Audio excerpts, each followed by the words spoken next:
Malungkot, honestly. Kasi si Ate Guy, hindi lang naman namin siya nakatrabaho bilang artista. Talagang naramdaman namin siya bilang nanay. Dahil nung nakasama namin siya, nakatrabaho namin siya sa Padre de Familia.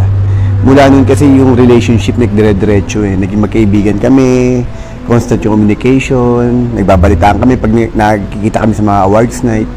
Kaya kahapon nung nalaman namin, nagulat talaga kami. And then, syempre, lahat naman ng ito, alam mo yung sobra kami nagpapasalamat sa kanya sa iniambag niya sa industriya natin. Alam mo yung napakalaki kasing contribution niya eh. Kung ano yung minamana namin ngayon, yung hanap buhay, yung trabahong meron kami, sila yung nagpasimula ng lahat ng to. Kaya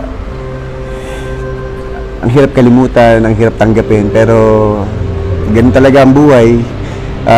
Syempre, para sa amin, hindi namin siya makakalimutan sa napakagandang alaala na iniwan niya sa amin bilang mga anak niya, bilang mga kaibigan niya at kasama niya sa industriya.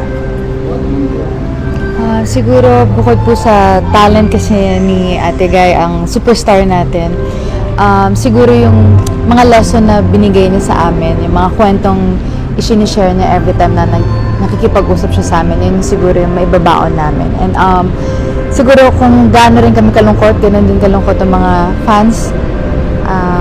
Pagdasal lang natin kasi nasa langit na siya, kasama na ng Panginoon natin. So, yun na lang isipin natin.